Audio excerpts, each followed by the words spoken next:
This episode is brought to you by Amika. You guys, I'm so excited we've started partnering with this prestige hair care brand. You've probably seen it at your salon. It's been used on you while washing your hair in the bowl. You've probably seen it at Sephora. It has like the most gorgeous 70s-tastic, colorful packaging. And they're just these incredibly high-quality products that like perform far and above better than anything else I've used. And I wanted to work with them so badly to the point where they've bought out full podcast episodes and we're doing a brought to you by where they're the only advertiser in this episode. That's how good it is. I mean, their Perk Up Dry Shampoo is the #1 prestige full-size like dry shampoo in the U.S. I'm not messing around. It doesn't have white residue. It's perfect for somebody like me that doesn't wash their hair every day, but is really greasy and is like a mom on the go who just wants to look fresh. Later in the episode, I'm going to tell you about pairing it with something called their Midnight Mender, a product I'm newer to that is how to have fresh hair overnight without having to like blow dry, restyle in a way that like strengthens it, that's clinically proven. Their products are unreal, and their brand name, Amika, means friend, and they're certainly friends of the best for giving us a 20% discount, which you normally like have to wait for the Sephora sale for or whatever. So I wanted to tell you about it at the beginning of the episode, but I'll tell you more later. I just wanted to remind you that if you want to get like high quality, safe, talc-free dry shampoo that will last you a while, that will make your blowouts last longer, and or try the Midnight Mender or the Super Fruit Star hair oil I've been raving about that I showed you a side-by-side on Instagram. Don't forget, Amika loves Be There in 5 listeners as much as we love them, so they're giving you a one-time use code for 20% off your first order through the end of March. Just go to loveamika.com/BeThereIn5 and use code BeThereIn5 at checkout. That's loveamika.com/BeThereIn5, code BeThereIn5 to get 20% off your first order through March 31st.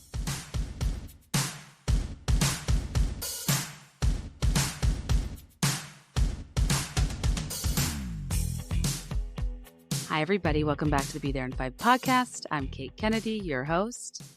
The day has come. We've been blessed with 8 episodes of With Love, Meghan Markle's new Netflix show.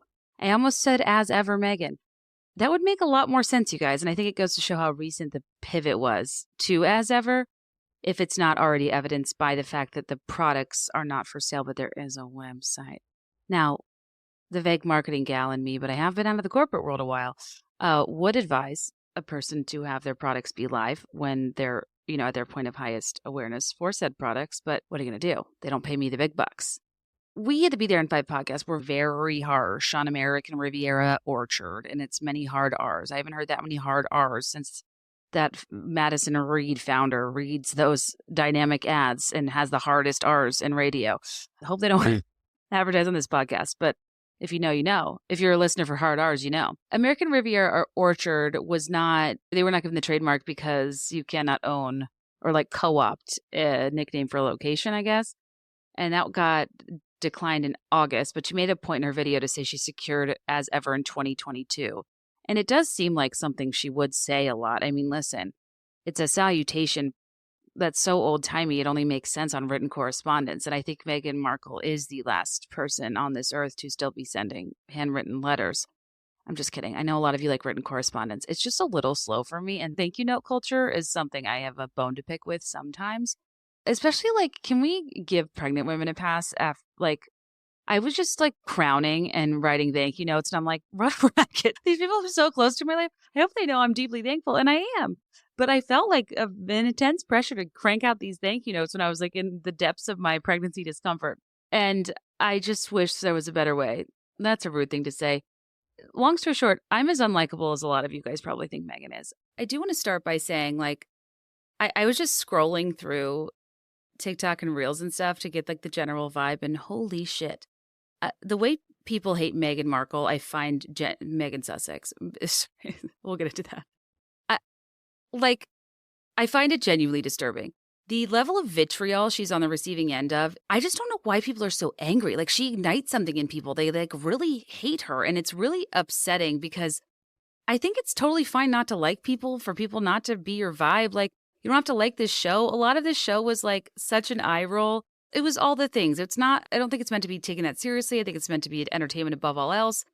I don't think she was ever trying to be relatable. I think she's being authentic to a degree, but her authentic life is living in an 18,000 square foot estate. We can't relate to her. Of course not. I think she's doing the best she can with her incredibly unrelatable lifestyle to let us in a smidge for what she feels safe to do, because she's been burned so many times. We don't really deserve a lot of her vulnerability. And what she is giving us is like a level of accessibility to this, highly curated, perfectly imperfect, very 2010s blogger-esque elevating the everyday thing that I think is for some people and not for others, I'll eat it up, but I'll also make fun of it. Like, there's a lot to make fun of here. We can talk shit and snark and, like, it's not that serious. But I also just want to be clear, like, I do not hate Meghan Markle. I just think it's incredibly disproportionate for, like, what she's trying to do, which is literally just, like, skate. I was going to say skate the surface. This is so light. It's above the surface. It's levitating. It is as fluffy as the egg she, I guess, put seltzer water in. She's elevating the everyday by elevating a show above the surface level where I've learned almost nothing about her. But there are some useful tips. I learned I never want to hear the word crudité again. But I also learned that meat and fish, like, have muscles or something. And if they're too cold and not room temperature, they tense up. And then they are not soft meat to eat or something. I also learned to never put tap water in your ice flour cubes, which is something I will carry forward with me in life. And I am holding space for. Also, harvesting honey is not something I'm super interested in, and I'm not super interested in beekeeping either. Honestly, it's a bit hard for me to watch because, as I've been telling you for years, I have been waiting for the bee community to address what they did to Thomas J. And we're just supposed to be, like, celebrating them left and right. When I see a bunch of bees, I think death wish. I don't know if I'm exceptionally triggered by my girl more so than your average person, but I did put my hand on a pole when I was going up the diving board once, right into a wasp that dug into my palm, and I can still feel it to this day. Also, like, even her first aid kit, like, she gave her friend a Band-Aid that was in the color, like, blue spruce. You know, I was just like, damn, everything she has is stylish.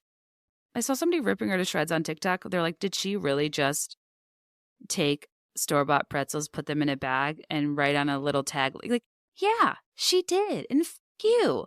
That's a nice gesture for a friend that likes peanut butter and a salty snack after hours in their guest room. Like, what's it to you? It's like this combination of, like, I want to make fun of this stuff just like the rest of them, but when you're using it, like, in a vitriolic way to try to make her look bad or insane, I'm just like, shut up. And she's hardly the first bee on the internet to decant things that don't warrant decanting, that already come in their own packaging, that we do not need to be using glass jars for. But the internet makes you feel like you're the equivalent of toe jam, not a person whose jam would be to make actual jam if you're not repurposing glass jars left and right. And, like, it's just simply never been my journey. We can't all have a Khloe Kardashian pantry. Honestly, life is a lot easier with a butler's pantry. Life's a lot easier with a second kitchen. Anyone whose kitchen always looks pristine and not lived in and seems to take on a lot of domestic duties probably has a second kitchen / butler's pantry situation. And I honestly find that ideal. That's like, you're not going to find, like, a Utah blogger's home without a butler's pantry. And also, if they're a Mormon, they probably are stockpiling a lot of dry goods for the second coming. So if we are ever in that situation where we think the end is near, I do suggest making a Mormon friend. I think, too, if I'm being honest, when I watched it, I was like, okay, I'm a little bored. But also, I kind of like background TV in that way. And I feel like I can just appreciate it for what it is. I'm just not having a visceral response in any way, shape, or form. It's just a bit more casual for me. Take it or leave it. Do I want to be eating flowers? No, I'm not tipped out the tortoise. But I'm not mad about it. I just am going to choose the ladybird crostini instead. Though I will be buying those flower sprinkles. Flower Sprinkle Nation, rise up. I mean, what a hilarious product that she impressively incorporated so much that it stood out in a way that was not overtly hawking a product she was selling. And again, the products aren't ready, but yeah, I'm on the wait list. I want one just for my pop cultural archives on my bookshelf in my studio. Meghan Markle's flower sprinkles are it's too perfect, and I'm so excited, and I hope they are $45. I think most people that have cooking shows, like, obviously use sets. I think that I at first was frustrated when I found out it wasn't her house because the, like, surgical analysis I wanted to do was, like, peeking in every corner. I think part of the fun was the idea of seeing her in her environment. We do see her in her garden and stuff, in her orchard, and it's, like, beautiful and sprawling. But I think something was lost not feeling like we're invited into her inner world, because I think what people are often looking for is to just feel like they can get to know her. And a lot of times their projects don't really land. And it's like, you've just said so much, but why do I still feel like I don't really know or understand you? You know, with, like, the documentary and stuff. And I think that what we have to accept about Meghan Markle is, like, that is her opening up, you know? When she explained why it wasn't in her home, like, I totally understood. I would never hold that against them. some things need to be kept sacred, and I genuinely understand.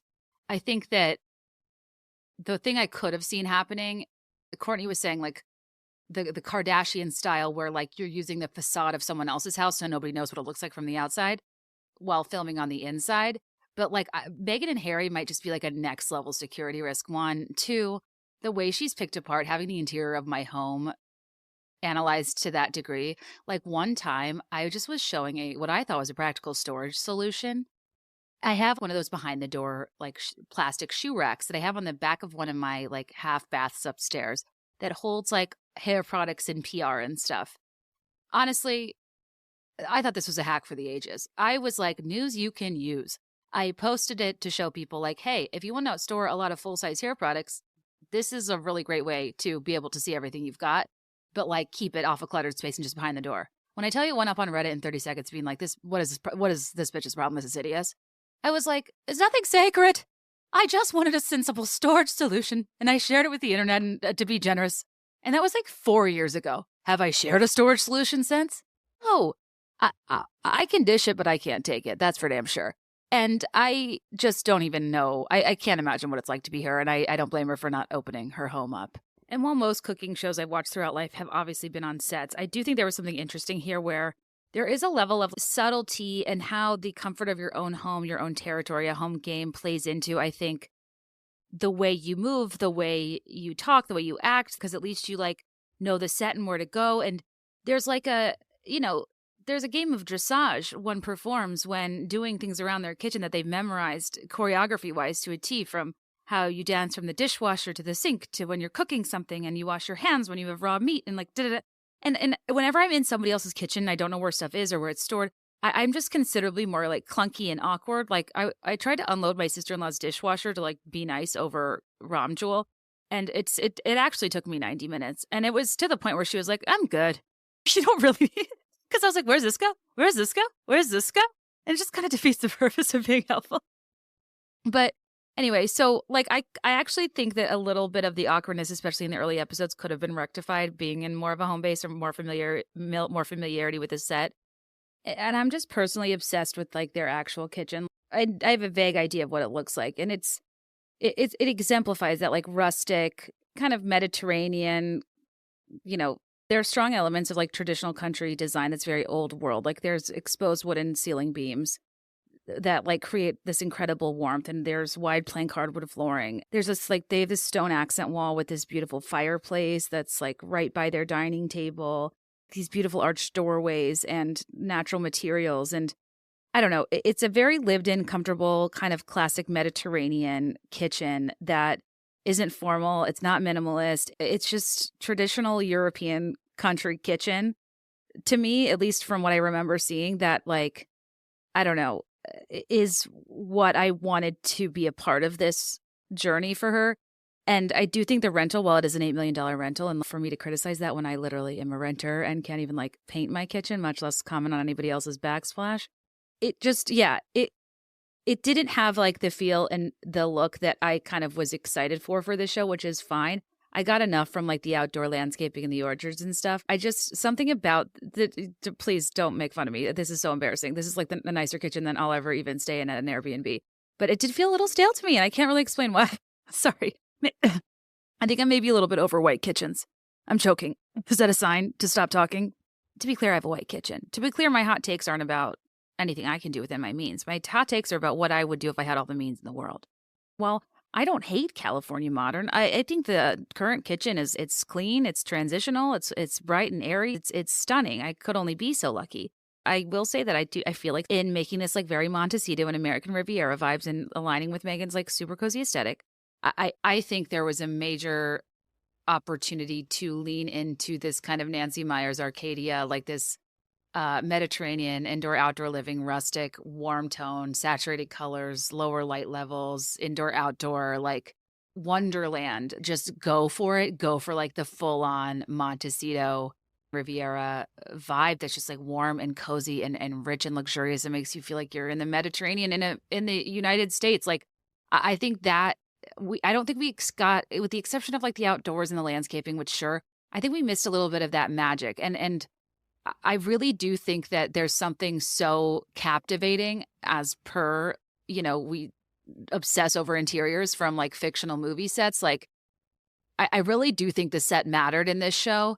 And I feel like the kitchen, while beautiful, just felt a bit sterile relative to what I think could have been delivered here by way of interior design to really give us the essence of what her brand is, what she loves about this area, and what all of us have lusted after ever since we saw It's Complicated. I would never say this about a proper cooking show that needs like a commercial functional kitchen that is also a set.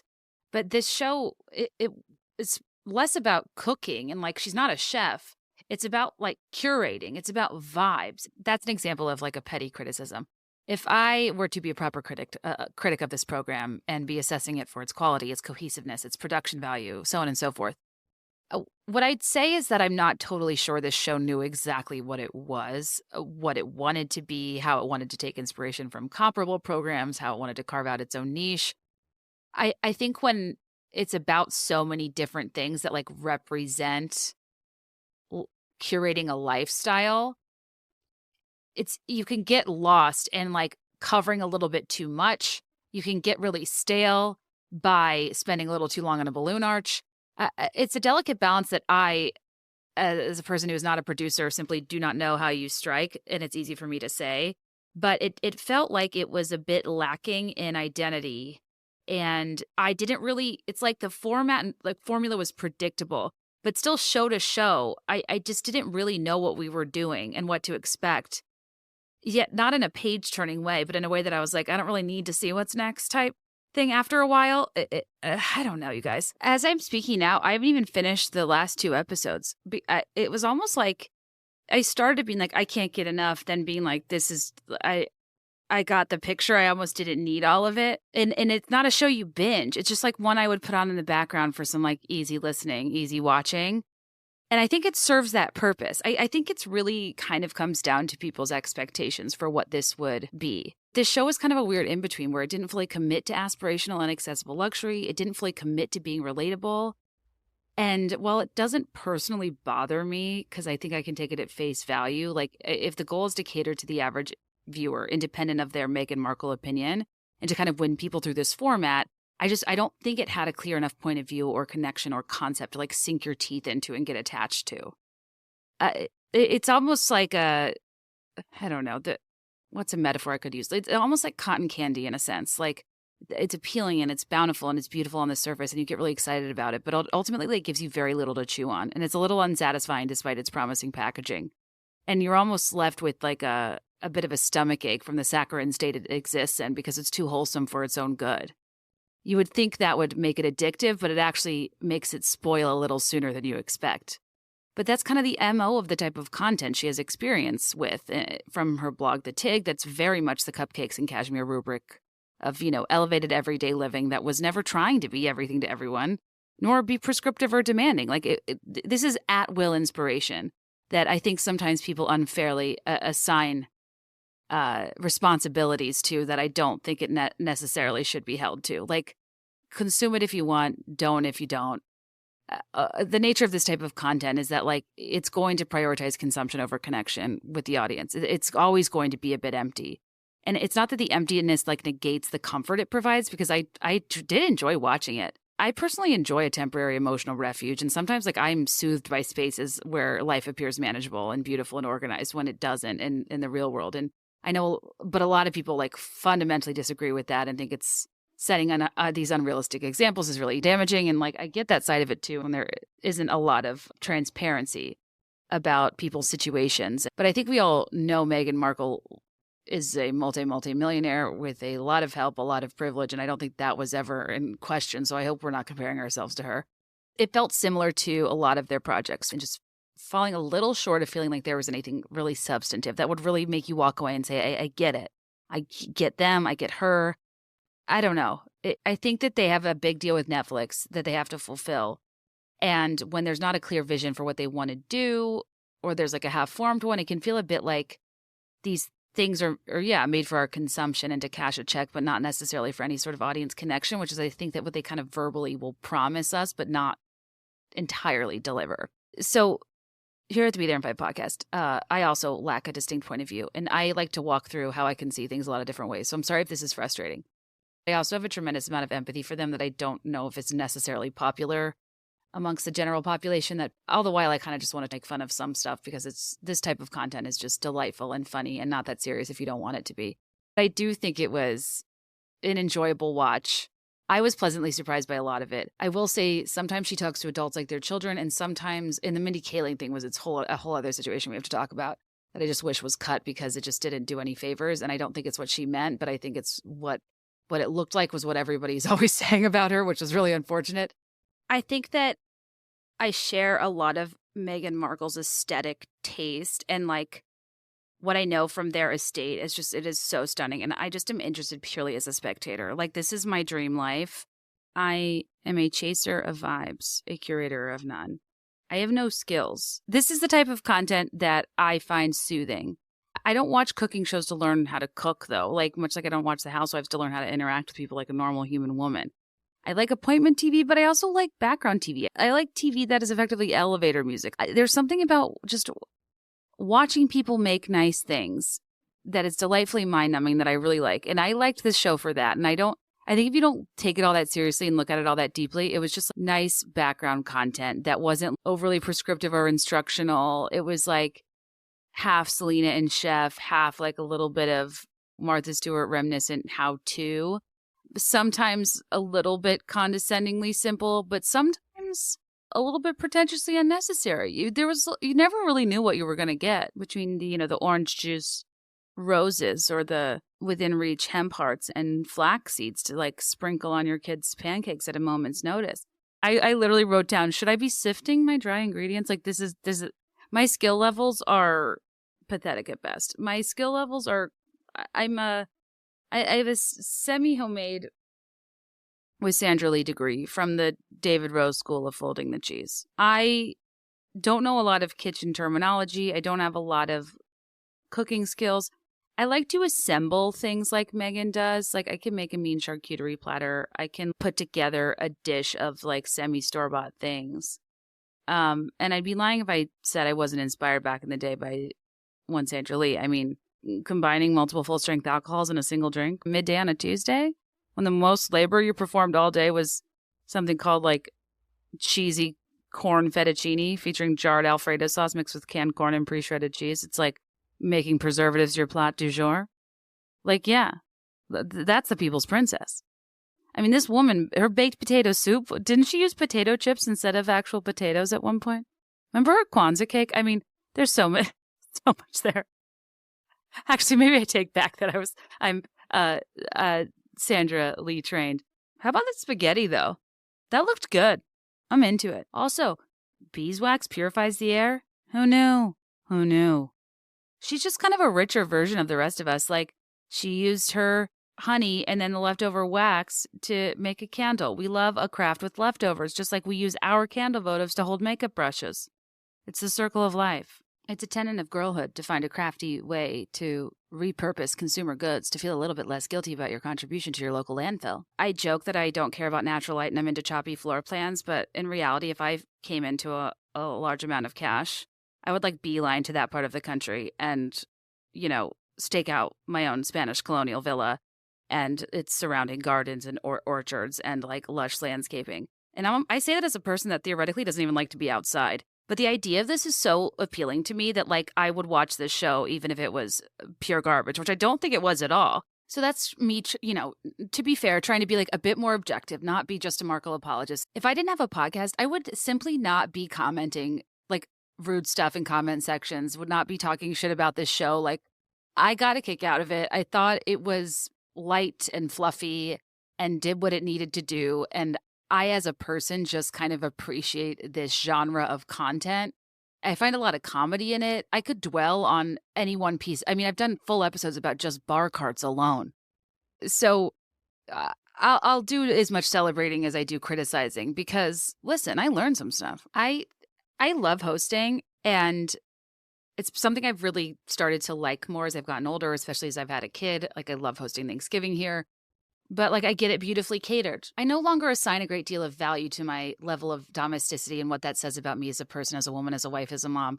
I take a lot of pride in doing things my way and like trying to just let that be what's unique about me. I don't know. I could spend all my time trying to figure out how to dress a turkey, but I'm no better than Amelia Bedelia. I don't even know what that means.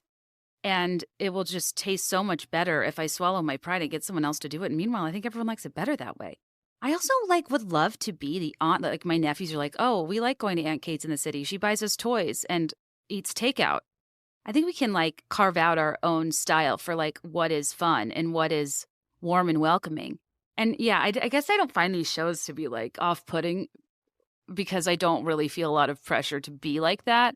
I theoretically want to be a type of hostess like her, but only if it's fun. And I'm not going to lie, I think that like it just didn't feel sometimes like anybody was having fun. And I also have to say, I'm not entirely sure I would stay at her home. I'll elaborate on that later. But like my sister just texted me. There is a level of, I mean, that first episode with her friend David, I think he was trying to chill. That looked exhausting. Like Kelly said, I love homemaking activities. But if I came to visit and you had me make pasta for lunch, then melt wax to make candles, make a cake after harvesting honey with your beekeeper, decorate it with homemade jam, and then leave the Airbnb to go back to your house, I'd be exhausted. With that said, we should try the pasta recipe next time I'm in town. I do agree with that. Like, wow, the first episode, they were doing a lot. They were doing the most. And even with Mindy, too, I'm like, I think we can, like, maybe leave the daisy chains out of this. Look in the mirror and take off one accessory. Watch back the footage as a producer and let's strip down one activity so life doesn't feel like it's one lengthy bridal shower or baby shower activity you don't want to be doing but don't really know what else to do because you don't know the host that well. But okay, can we talk about for a second what sets the stage for somebody to like this type of program or not? Because to me, we spend a lot of time hand-wringing about the subjective likability of various women. And we want them to be likable or not, good or bad, manipulative or sincere. We are always searching for like this ultimate answer. Is Meghan Markle real or fake? Is she a decent human or is she a manipulative, controlling person that shoved Harry out of his family? It's like it's the disconnect the internet has from reality and that it operates in binaries and wants people to be all one thing and endlessly argues in comment sections about it because we're never going to reach a conclusion because people are not that simple. I think her and Harry and every other public figure under the sun represents a lot of good and bad moments of sincerity and of being contrived for the sake of public perception. I think that I mentioned on the Pop Apologist episode, I think she is at once the most earnest and self-unaware person ever, somehow. Like, I think that you can be a lot of things and you can also not be for everybody, but I don't really know why we spend a lot of time like trying to figure out if she's like the worst or not. I'm not really watching this show to be like, do I like her or not? Is this believable? Is it like, I'm kind of past that point with Meghan Markle where I just think that a person that has been severely mistreated by the public not only doesn't owe us that vulnerability, but also is going to have a very hard time opening up to a level that will ever be satisfying for us as the public. And I don't necessarily think it's fair to criticize her for being withholding when the little she does open up, we absolutely rip to shreds. I think it's pretty incredible. Like she's even still trying to put herself out there because I simply don't think I could survive the level of hate she gets. But then that Mindy Kaling scene bothered me so much. I'm like, oh my God, why couldn't she have just cut that? It's like not doing you any favors. That makes me think the self-awareness like isn't always there for how things come across. It was like rude in the context of hosting a guest and correcting her about her last name. I'll get into that in a minute because I did look into if that was actually her last name. But I don't want you to think this was all a pleasant viewing experience for me. There were several occasions where I was like, let's make it stop. Just because I want to see her succeed. You know how Taylor Swift said, pretty misogynistically in ways I think she's since rescinded, and better than revenge, no amount of vintage dresses give you dignity. Sometimes I'm like, no amount of gauzy linen button-downs give you believability. Because on the one hand, I think that like your interest in this stuff is very authentic to you because of what I know from the TIG, but it's also hard to overlook like the tremendous wealth you've found yourself in very recent years that is a function of being paid by people like Netflix. So it's kind of like is this organic to your being, or is this funded by the very thing that's filming you? So you're kind of cosplaying this lifestyle, and it's not like totally landing. But I actually do think it's very true to the TIG in ways that I will defend momentarily. But I think one thing about this show that was so obvious is her comfort level is so strikingly different with her real life friends. Like, I think the Roy Choi episode was so redemptive and a really interesting conversation, and he was really engaging, and she really warmed up around him. They had a lot in common. I thought like that was such a great episode where I learned a lot about the food they were making. I thought they connected as people, and it was an entertaining conversation to watch, and it just felt like a lot less contrived than like the Mindy Kaling episode. I think Megan's a person that is a little uncomfortable around like funny, jokey, sarcastic people. And I've had trouble getting along with like people whose personality is first and foremost like sweet and wholesome and kind of lacks any sort of like edge or humor. Not that's an invalid way to be. I think there's space for everybody. But if you've ever tried to crack a sarcastic or dry comment around a person who's just not reading it that way, and then you realize like, oh God, this dinner is going to be painful if I keep trying to tell my little jokes. So what I'm going to do is just gas up this person instead because they seem to respond well to compliments. Like, I think that's what was happening with Mindy.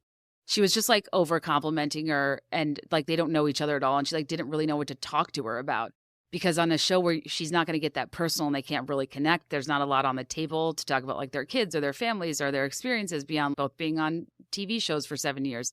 When it became clear that Meghan wasn't willing to have as much fun with it as Mindy was, I think that like it just got uncomfortable, and she had no choice but to be like, this is so great. My kids would love this. This is fabulous. So cool.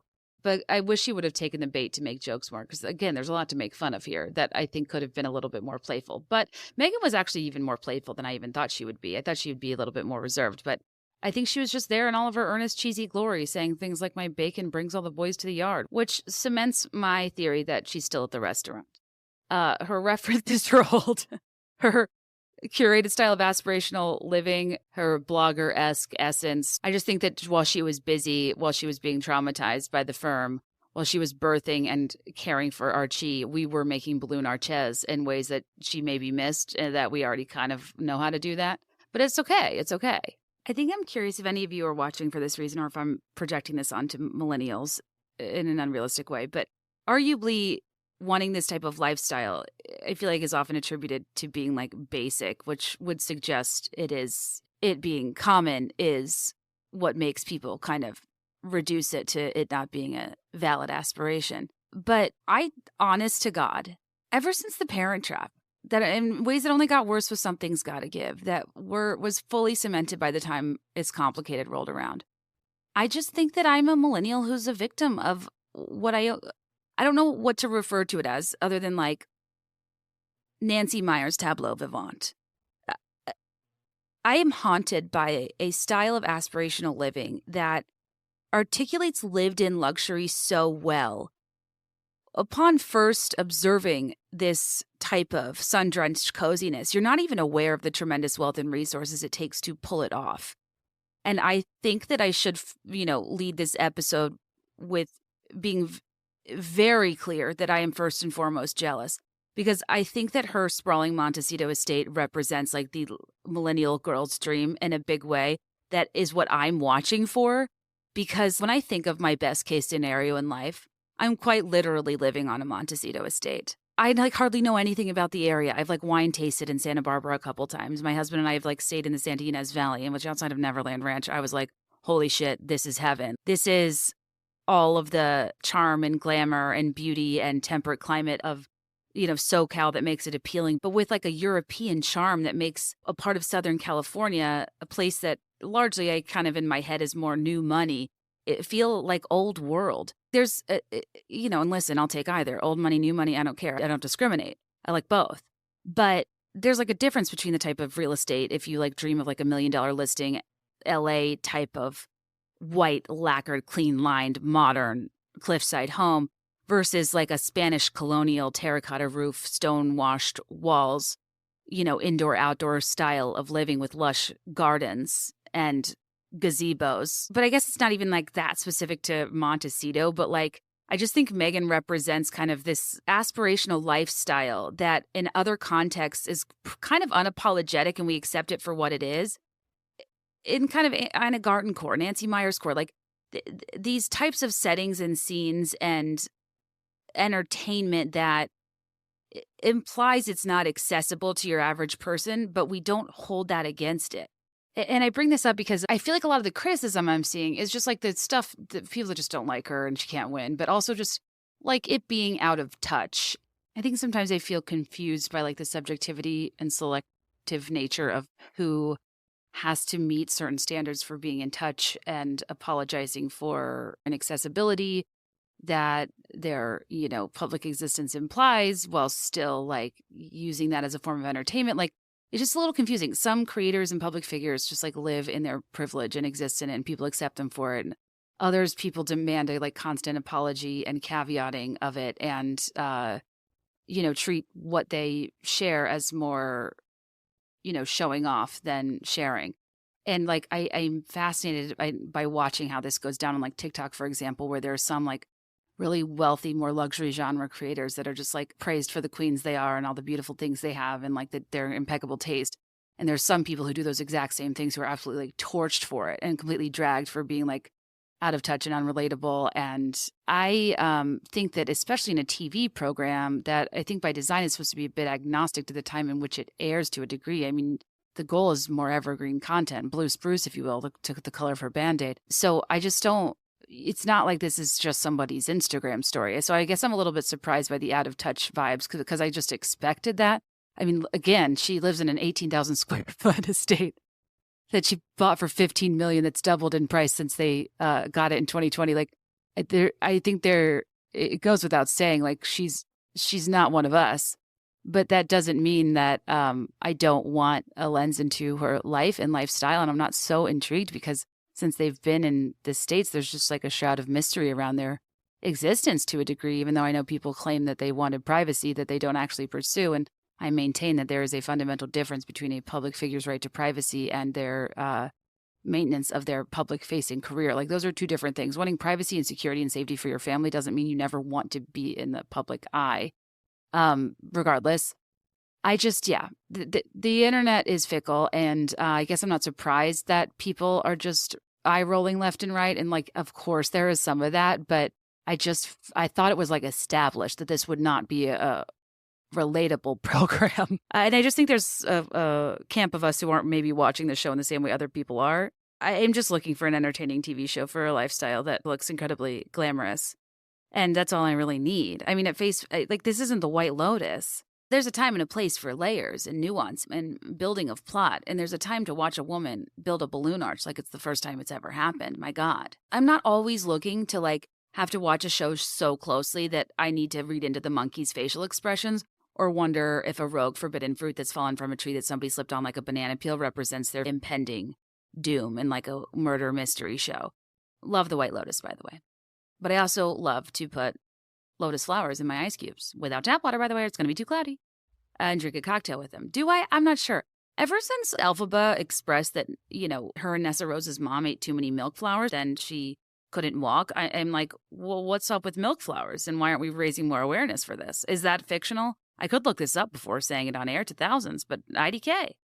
Don't put milk flour in your ice cubes, gang. Formal warning. Nor should you sprinkle them atop your fruit rainbow with banana clouds. I don't know if, again, milk flowers are real, but I'm just still reeling from seeing Wicked last week in ways that has left a handprint on my heart. And I just think that what I was hoping for this show was just like exactly what it's giving, which is watch me make a harvest basket for my friends. Who the fuck can make a harvest basket? Most of us can't make a Trader Joe's basil plant last past expiration date. But it doesn't mean we don't want that for ourselves. It doesn't mean we can't dream of it.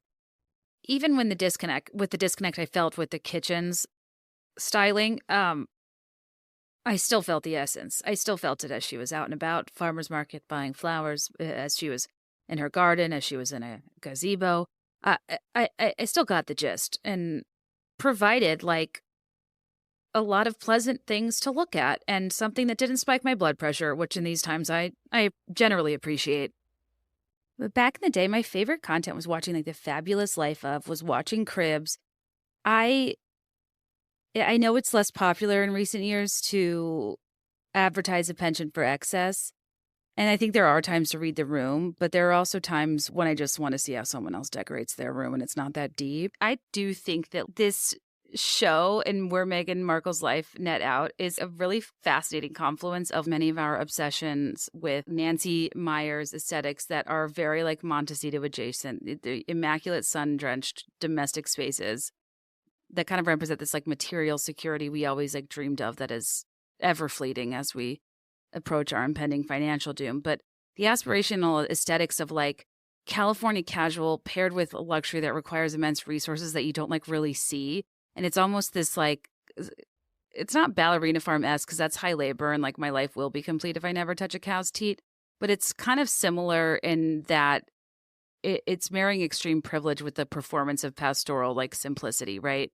And I think that there's something about like the way Nancy Meyers would style an interior that is, you know, it's like creams and soft neutrals, like you only using fabrics that create an illusion of perpetual morning light. There's a lot of weathered woods and cashmere throws and natural linens. There are restaurant grade appliances that look rustic and out of place, but like in a residential space. There are endless artfully mismatched dishes in open shelving and copper pots hanging. Well, are they functional? Do they use them? Guess we'll never know. Not my business.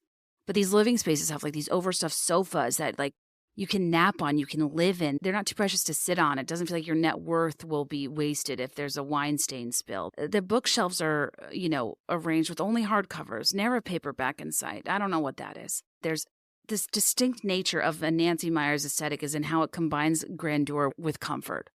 How it is unbelievably aspirational in ways I could never imagine yet somehow completely lived in. It's just a space where generations of good taste have accumulated into a perfect aesthetic that feels modern but completely timeless, and that reeks of wealth but like doesn't really live in a way that is overtly flashy or offensive. That combination of old world wealth and California ease, I think, is what's so aspirational to me and why I love like the Santa Barbara area, even though I know not everybody in that part of the country obviously like lives this way. But I do think that it would be chill to live in America in a sprawling estate with like Spanish, you know, colonial architecture and terracotta roofs and have mature olive trees lining my property that can thrive in a climate. Megan's lousy with citrus fruits. She has to give them away. I can't imagine. Chicago could never. I tried to grow a rosemary plant once. It was so bleak. Rosemary, did you know that your plant cannot survive these winter conditions? I don't know, you guys. Basically, I just am very interested in San Ysidro Ranch and its lifestyle and the people that go there. And I just don't think that'll ever be me, but I wish it was. I wish it was. Regardless, I do think that like a lot of us love and idealize those interiors and like this type of lifestyle and maybe don't even realize all the ways it has kind of like ballerina farm condos for the ways it looks like you're living off of your garden and the land and this, that, and the other, but it's not showing like the tremendous amount of work that goes into maintaining all of that. And honestly, that's what I was thinking the whole time Meghan was making one crudité platter after the next. It's like, not only do you have access to such a variety of fruit and vegetables on the go, my food waste anxiety could never. A few apricots here, a few golden tomatoes there, playing fast and loose with highly oxidizing fruits. Like, they're so expensive at grocery stores. Whatever. It is just like fascinating to think about like how many gardeners, how much hired help there has to be, how difficult it would be to just sustain a thriving like garden and orchard on your own property. The 5 acres of grounds there that are meticulously manicured. I mean, how many people are working on that? It's pretty unimaginable. And I think for her lifestyle, like her even being so humble as to, you know, make us a pretty on the nose, predictable, you know, fruit rainbow from Pinterest. There's something charming there. I don't find condescending. I think she genuinely wants to help. I've seen some commentary that some of the, you know, tutorials for elevating your everyday. The cute things like the fruit rainbow, I think are, kind of more recognizable, low-hanging fruit rainbows on Pinterest that like are, things people maybe have seen before. But like, I actually think she did a pretty good job of showing us unique stuff. I mean, are you guys throwing a rogue dried cob into the microwave and making popcorn? Don't think so. I had no idea. On a scale from rogue cob to American flag sheet cake with stripes that are strawberries and whipped cream and stars that are blueberries, I think she did skew more unique than predictable. Because if she had dared to try to get me jazzed about that GD sheet cake that bloggers have been shoving down my throat like I am a unwilling bride on the receiving end of an aggressive groom that thinks it's funny to smash cake into my face when I have my makeup perfectly done and I will want to get divorced in that minute and told my husband from the jump that I will never, ever be doing cake smashing. I just think that we've been forced to bear witness to that sheet cake one too many times. And I think that that would have put me over the edge, but not the fruit rainbow. Not the fruit rainbow. And I thought it was like cute and earnest when she was like, wait, can I just show you like how easy it is to do it on a little plate? And I really do think she loves and is passionate about like these little everyday moments. And I think she loves doing it for her kids. And I think it is so sweet. And I love seeing people light up. What have I been talking about? Are we cool with just doing like a classic Beth ramble here? Because I don't really feel like this show warrants a structured recap. Like, I don't know if you guys need me to reinforce that she's tickled every time she scrapes honey from a hive. Good vibes, good hives.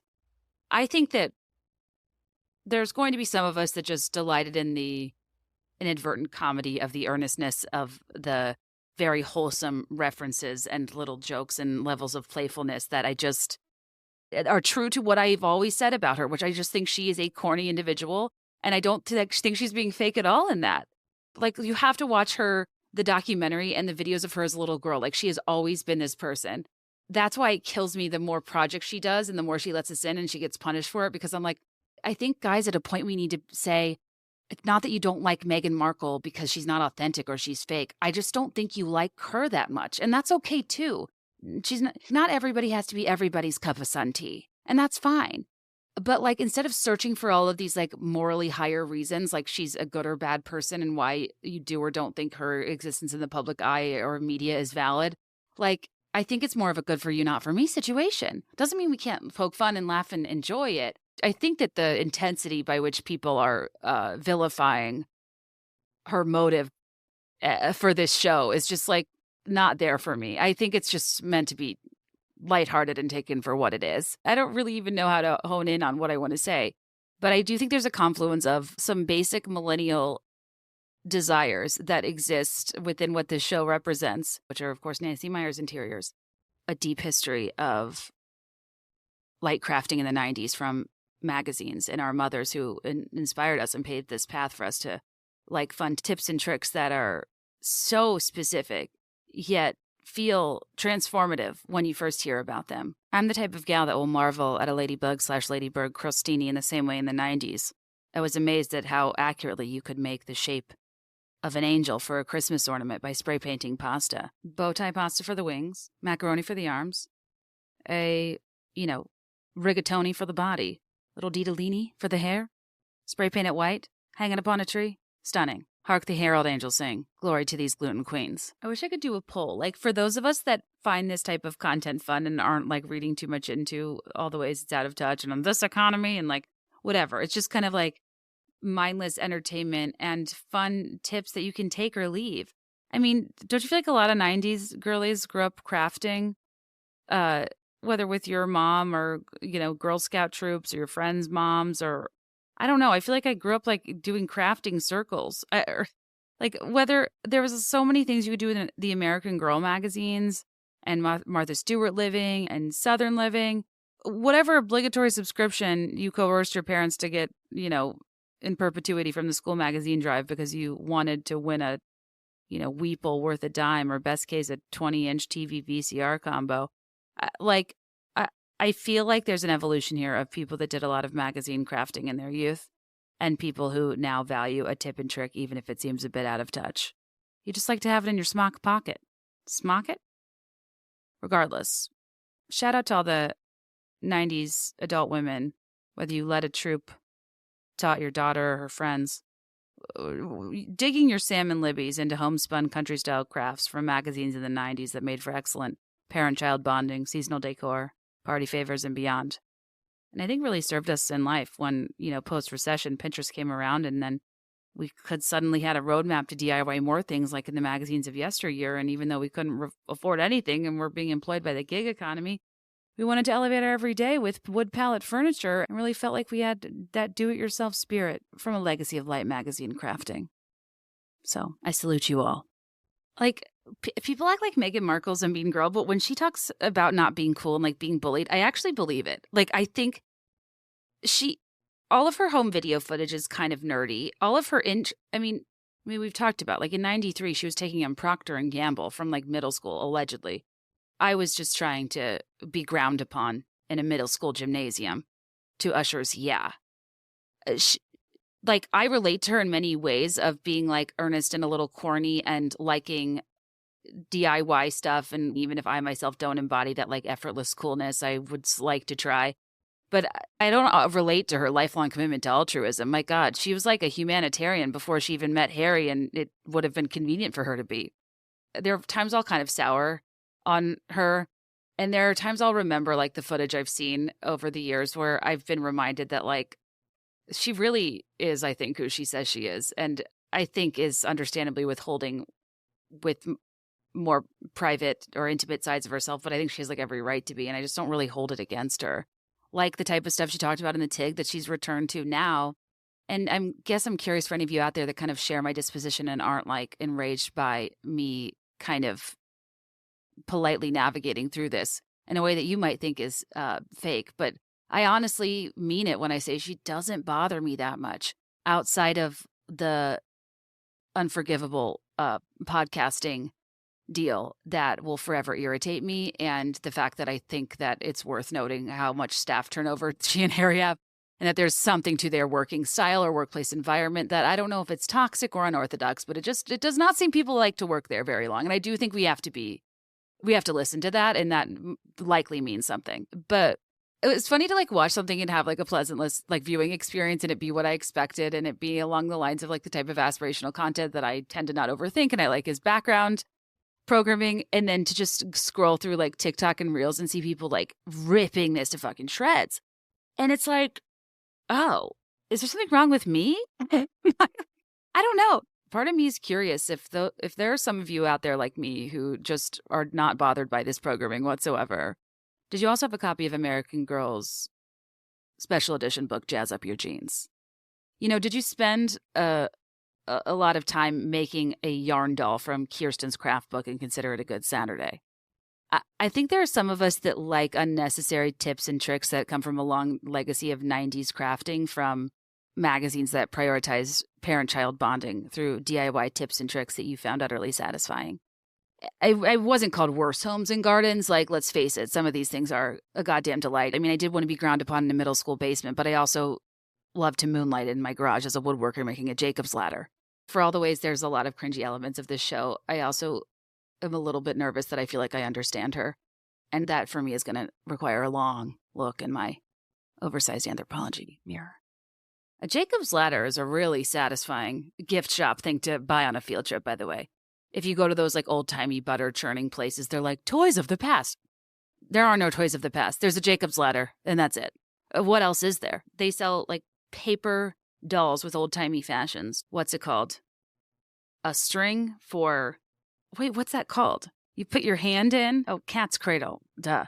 There was this book you could check out from the library about string figures that would walk you through all of these different shapes you could make with string on your fingers. Like rattlesnake, 1 diamond, 2 diamonds, North Star. You get it.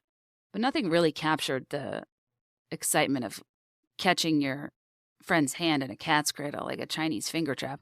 Also something that you can buy on field trips or mostly at a Natural Wonders store.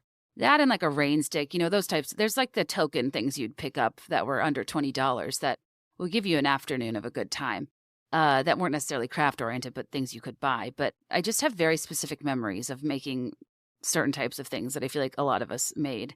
And I don't know if the through line was like American Girls or 90s crafting magazines or just the generalized field trips to places where you had to watch a blacksmith do a demonstration. There's an old episode called Put Me in Coach Bus from 2 years ago where we examine this field trip phenomenon of like, why did we spend so much time watching blacksmithing demonstrations, making utensils from steel?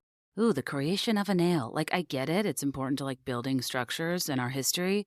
But also, I think that's the moment I should have realized I'm interested in the lifestyle and aesthetic, but not the work. Like, open to a cottagecore vibe. Don't want to milk the cow if I can't have the ranch for free. I think that what I've not thought through is that I want to be eating the crudité platter, but I don't know how to tend to a garden, nor do I even know if I like doing that. But therein lies the issue. Friends, don't try to trick you. When we watch these programs, we're not seeing. It's kind of like the issue with 2010s blogging.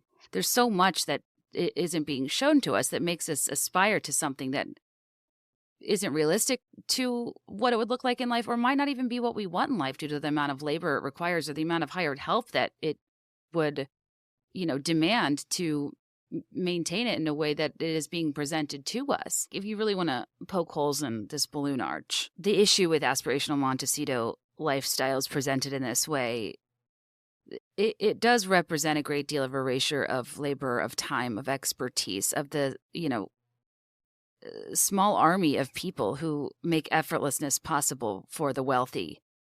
You can look at a photo seeing a perfectly pruned olive grove, but it conveniently, crops out the 4 to 6 people who probably spend all of their time making sure it doesn't become a tangled mess of twigs, covered in bird droppings or other animals having eaten it.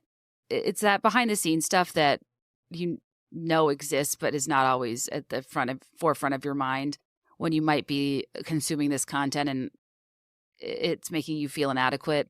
Like, God, why can't I make my Trader Joe's basil plant live? That's the best example I have. I don't even try to attempt anything close to this, but it looks fun. It's just, one person's lifestyle behind the scenes it represents the occupations of like an entire village of people supporting that one individual. And I just think that reality is important to not lose sight of. It's just not what I'm leading with here for the sake of enjoying this program. But I do think that one thing I have to admit is that I am enjoying this from afar, but the way I would never stay at that woman's house. Not because I wouldn't enjoy it, not because it wouldn't be the highlight of my life, but because there's a flip side to that type of hostess that allegedly cares the most about your guest experience, that also is so anal about their stuff. It's like not even enjoyable because of my fear of getting a little mascara on the white linens. I mean, I try to makeup remove the best I can, but we all know there's always a trace. It's one of those, it's a funny thing where like sometimes when people who seem to care the most about stuff like hostessing, like in theory, that's all about making your guests comfortable, right? Like you want them to be able to have a hibiscus soak before bed, multiple soaks. That was a lot of Epsom salts. You want them to have an apothecary jar's worth of a soak. You want them to have plush linens and great accommodations. You want them to have snacks. You want them to have a spare dried cob bedside in case they want to make some DIY popcorn and take a risk in somebody else's home that I simply never would, with a tiny puke bag sized brown bag and a spare cob that one might take off of a cornucopia of gourds and other autumnal dried vegetables, dried vegetation. If I saw a dried cob lying around, there's no planet where I'd think, I'm going to toss that in a bag and pop that sucker. It was cool, to be fair, but like I also don't think it's very intuitive, nor is the way you need to make popcorn. But that was an example of like a fun thing that she picked up on that I was like, cool, I'm into that. But then she also would say stuff that was relatable to me, like she did clarify that, nobody's got time to swap out the water of their many floral arrangements day in and day out. Who's got time for that? I sure don't. Neither does Meghan. So she puts them in like opaque vases where you can't see the gross water. Very approachable tip. Some might call it obvious. Not me. I'm eating it up. People like this are the best hosts, but they also are so fucking scary if you spill your wine, if you drop food, if your tub soak goes a little long. Essential oils and hibiscus flowers leave a small ring you can't seem to get off right away. You're Instacarting a magic eraser, then worried it's going to damage whatever porcelain or marble their tub is made of because you aren't at a level where you can understand the perils of porous materials. I think I'm like a clean and respectful individual, but when I travel, I do like to let my hair down. And by that, I mean sprawl my makeup bag all over the counter and make my luggage explode. And I don't actually feel like I'm vacating anything if I'm staying at somebody else's place. I like to be able to be a little messy. And yeah, there are people that make me feel like my best self, and there are people who live a life that looks like my theoretical best self that I want to be like, but I so don't feel like. And their like immaculate presence makes me feel a bit like Pigpen, that Charlie Brown dust kid. I don't want to feel like I have a personal cloud surrounding me. Though if I did, that cloud would be dry shampoo. But anyway, oh yeah, back to Mindy Kaling. Sorry to leave you on a cliffhanger with the Sussex last name of it all, but I did do some research and I do have feelings about this scene. But I just wanted to remind you, this episode is brought to you by Amika. I'm just so grateful to be working with them and for them to be trusting Be There in 5 and our listeners to like solely sponsor an entire ep. Like it's really cool. And I've been introduced to more of their products since I've been working with them. And I'm like, where has this been all my life? Like I told you guys with the Superfruit Star, like lightweight styling oil, and how it gave me like a Lisa Barlow hair sheen I didn't even know my mane was capable of. I literally now can't live without it. And I travel with a full-size version of it.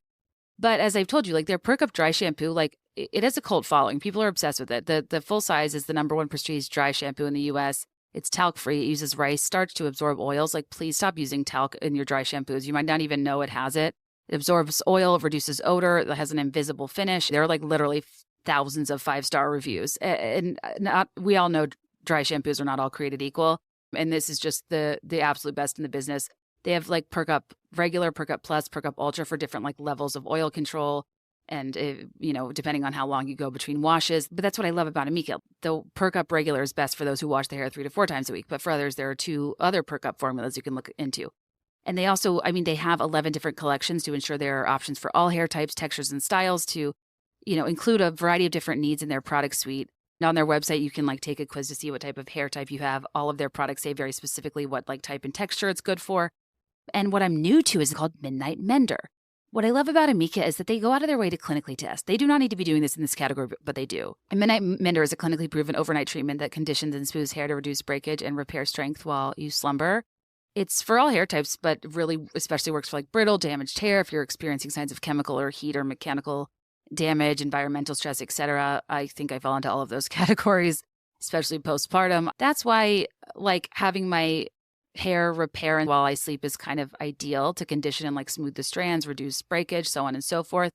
And it's this pillow-proof treatment that tackles all kinds of damage and like really makes a difference when you wake up to stronger, softer, and smoother hair. That the clinical results say it all. 9 times stronger hair by morning, repair signs of damage in one use, 89% less breakage by morning, and it strengthens hair and protects against future damage. And I just think like you really can't beat the clinical claim for it to make your hair 9 times stronger by morning. And what's cool is you can use it in conjunction with Perk Up Dry Shampoo. One of their stylist tips is that if you put Perk Up in your hair before bed, concentrated at the root, it refreshes your hair overnight so you don't have to do a full blowout, dry it again.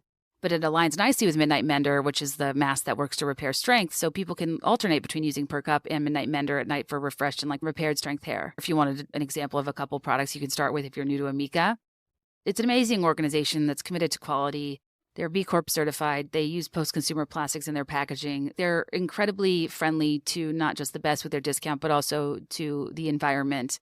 And I can't emphasize enough, I'm now buying beauty and hair care directly from manufacturers because I find some websites with fast delivery aren't always reliable in how they advertise and sell certain products unless they're fulfilled directly by the manufacturer. So I'd be doing that anyway. And you can get a discount directly on their website. And I just think that Amika's commitment to quality is incredible and their products speak for themselves. And I love hearing from the best that are trying them out and are like, oh my gosh, where has this been all my life? And like I said, because Amika loves Be There in 5 listeners, as much as we love them, they're giving you a one-time use code for 20% off your first order through the end of March. Just go to loveamika.com/BeThereIn5 and use code BeThereIn5 at checkout. That's loveamika.com/BeThereIn5, code BeThereIn5 to get 20% off your first order through March 31st. I don't think anyone in the world knows that Meghan Markle has eaten Jack in the Box and loves it. It's so funny, too, that you keep saying Meghan Markle. I'm Sussex now. You have kids, and you go, no, I share my name with my children. Yes. And that feels so, I didn't know how meaningful it would be to me, but it just means so much to go, this is our family name. What I was saying is, there's something funny to me about a person who puts so much effort into hosting to theoretically make their guests comfortable, right? Like that's what it's all about. You want to be a good and gracious host. But that scene was so uncomfortable, not only just because of the delivery and like her correcting Mindy for something that like didn't really feel necessary to correct. Literally everybody calls her Meghan Markle in the same way everybody calls Kate Middleton. It is what it is. I think you kind of have to embrace it. But the way she corrected her as if she should obviously know something that like most of us didn't even know and I had to look up today. But yes, page 6 confirmed it in 2024. Instead of Mountbatten Windsor, their last name is Sussex. Yeah, apparently, where'd it go? The siblings' titles were updated to Prince Archie of Sussex and Princess Lilibet of Sussex, following Queen Elizabeth's 2022 death and King Charles III's ascension to the throne. Page 6 confirmed in February 2024 that their last name is Sussex. And I guess it's on their website too. And then she told People the same sentiment in an interview Monday. I love that this is something that Archie, Lily, H, and I all have together. Also, the most bloggery thing about her will forever be that she calls her husband H. She said of her 5-year-old son, 3-year-old daughter, and husband, Prince Harry. It means a lot to me. I think as kids get older, they're so excited about, oh my gosh, Mama and Papa, how did you meet?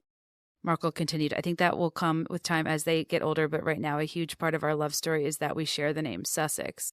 And I guess it was like a big deal, and I don't know if it got a ton of press, and it seems like she took that opportunity to find an in the conversation where she could correct Mindy and get out her spiel about Sussex as a name in a way that was like sentimental and meaningful, and probably in her head so it could be less picked apart because people come after them for still using like their royal titles. And I think she wanted to get it out there. That was their last name. The problem with this interaction, I mean, it just was off-putting. It was like when the Countess Luann de Lesseps corrected the driver to refer to her as Countess. And it's just like, get a life. Yeah, like, relax. I mean, it wasn't the same because she wasn't being like, use my title. But it had the energy of something corrective that in context felt wholly unnecessary and quite honestly rude, especially when you're supposed to be hosting a show about like making your guests comfortable. That I just thought was like a little ironic. And I think it's a little bit funny when you're a host that like wants to do all these nice things to make your guest have a delightful experience. And it's kind of like, yeah, that's all well and good. But if it were up to me, you know, skip the Himalayan pink salts for the bath and approach me conversationally with a smidge more tact. Like that's what makes me comfortable as a person. And I think that was just a scene that unfortunately is going to circulate far more than people will be willing to watch the show. And I don't think it's reflective of how she acts in the majority of the show. But I'm with the general public in that I found that scene like really off-putting. And also Mindy's a single mother and she's talking about like family in this kind of weird way and the family name and the thing that we share. And also maybe I'm bitter because I kept my maiden name, but like I love my name. I'm proud of my name. I want my name on the things I've worked for my whole life. And I love my husband and son desperately and deeply. But I don't think it's a huge deal that we don't share a last name or that I didn't take my husband's name or wrap my identity in his. Like I didn't want to. So in the way, but the thing is, the way I said that is bound to offend somebody, just like I found the way she talked about it a little offensive. And we're all going to interpret other people's choices as commentary on our own decisions, which they are absolutely not. And we need to all relax, myself included. But I think the bigger thing that stood out to me about that scene is that I think she wants people to know her last name's Sussex and not Markle. And even it's produced by Meghan, Duchess of Sussex. And I'm like, so are you Meghan Sussex? That's what I still don't really get. But yeah, I gather the kids are not Mountbatten Windsor. They go by Sussex, and they've chosen that for their family name. And I think she never really got that story out there. And honestly, she has a tough relationship with her father. And I can also, like, I understand either way. Like, I understand a wholehearted embracing of a new name and identity with your spouse and family and how that can be really meaningful. I think there are a lot of people that just do it for normal reasons. I think there are a lot of people that take names because that's what most people do. I think there are a lot of people that are really excited about the prospect because it means something bigger to them for perhaps what they want to create or the cycle they want to break or they didn't have with their immediate family, the name they represent. And yeah, I not only liked my name and identity, but like I come from a family that I really love and am proud of. And my family of origin means a lot to me too. And I kind of felt a little bit weird about erasing that part of me. So I think we all have our own motivations and there's no right or wrong answer here. Oh, but back to the TIG of it all. Can I just read you the about of the TIG, which is her blog she started in 2015? Because I just want to debunk this authenticity thing. I think that my argument with this show is that for all of the people saying for the love of God, who are you? This is inauthentic. You're so fake, blah, blah, blah. I'm like, no, this is Meghan at her core. This is what she likes. This is what she does. If you read her blog, The TIG, or if you just will do me a favor and go to archive.org and flip through some of the, 2015, 2016, 2017 content, I do think that this TIG connection is interesting because it shows that she, at her core, is a person whose core is maybe hard to find because she's very good at curating stuff on the surface in an almost unrealistic way that could make a person seem less human or a little intimidating. So her about from the TIG, this is an archive page from January of 2015. Several years ago, I had a sip of wine called Tignanello, pronounced Tignanello, but let's be real, in the States, most people say Tig Nanello, or just plain old Tig. The Italiano, wait, there's a typo, bless her heart. It all gets a little tricky. So the bartender kept it simple. It was a glass of Tig. So there I am with very minimal wine knowledge, and I take a sip of this wine. It wasn't just red or white. Suddenly I understood what people meant by the body, leg, structure. It was an aha moment at its finest. For me, it became a TIG moment, a moment of getting it. From that point on, any new awareness or any new discovery or, oh, I get it moment was a TIG moment. I love a TIG moment. Courtney got me a bottle of TIG was it from my book deal? No, when I had Teddy, Courtney got me a bottle of TIG. And Greg and I also got like an insanely well-priced TIG vintage last time we were in Italy in like Orvieto or something, and opened it with my family, and we all agreed it was one of the best things we'd ever had. I can be annoying and pretentious when I talk about things like wine or Italy, like any white girl who studied abroad, by the way, so buckle up. From that point on, any new awareness, any new discovery, or, oh, I get it moment was a TIG moment. At New York Fashion Week, understanding that clothes just aren't pieces of fabric, but that they can be art. So TIG. Traveling off the beaten track and hand diving for sea urchins in Jamaica. Understanding that travel is adventure and discovery, culture and surprise. A TIG moment, indeed. And same could be said for my love of cooking and dining, for cultivating friendships that inspire you, for the idea of beauty and what that means to us. An understanding that comes with living your life to the fullest so that it bursts at the seams. An unbridled joy, an insatiable curiosity. That's what TIG means to me. Thanks for joining me on this adventure. I could not be more grateful for your support and companionship on this beautifully wild ride. XXMM. The TIG is a hub for the discerning palate, those with a hunger for food, travel, fashion, and beauty. Founded by Meghan Markle, a Los Angeles native with a love of farm-to-table dining, off-the-beaten-path travel, style, and timeless allure. She also stars as Rachel Zane in the hit series Suits. Meghan created a space to share all of these loves, to invite friends to share theirs, and to be the breeding ground for ideas and excitement for an inspired lifestyle. Like, I just think that this is always what she's wanted to do. And I think that if we are willing to set aside some of our differences and see this as kind of a positive thing, and that it's a full circle moment back to the job that she was forced to give up to become a working royal. I'm not going to use this episode to talk about my feelings about what people label Megxit, that I think should have been more fairly called Sussexit, because they both left, and I don't think Harry is some listless, powerless human that's a victim of a controlling woman. I think he had a hell of a lot of say in that situation. I think they spearheaded it as partners, and I think it's ridiculous the way that she's, painted as this like controlling woman who took him away from his family, that treated them like shit, by the way. Like, whatever. I know people feel a lot of ways about the privileges of a royal existence, about the duties that they didn't uphold, about, their rift with Will and Kate, like, whatever. I don't really want to get into like royal sides of this for the sake of focusing. But I think that this type of stuff is what she's always loved. But to be fair, like I was saying earlier with Ina Garten, there's a level of believability when like you've curated an aesthetic and a lifestyle that's so desirable. I mean, and something's got to give. Diane Keaton goes to the Barefoot Contessa store. Like, Nancy Meyers has admitted she modeled a lot of that vibe off of Ina Garten. They met while the film was developing at ABC Cochina and talked through it. There's a lot of lore there. But sorry I keep bringing up the same people, but it's like I think what she's going for kind of does remind me of, like, if Ina Garten like wasn't a chef and was more so like a generalized lifestyle curator, I think she desires that sort of implied wealth and privilege that doesn't feel as glaring on her show, because Ina's so like knowledgeable and approachable and warm and skilled, that I don't know, you're just not really like sitting there resenting her. You feel like you're being educated and you're being shared with, and she's not showing off. And I don't know how to explain it. But anyway, this is like such stupid analysis, but I, I think that like there's such an argument to be made for this being Meghan getting back to her roots. And this isn't new. This isn't something brand new since she's become a royal and come into money. She's always like the exact sort of thing she's doing on this show. So point being, there is something cool about this show that isn't just another vacuous venture of ego to like show off their lifestyle without substance. I actually think in a weird way, if you'll allow me to reframe, this is Meghan getting to finally reclaim the things she loves, the job she loved, the business she built, and the lifestyle she curated that at the time was less attainable, but now like she's actually living it out.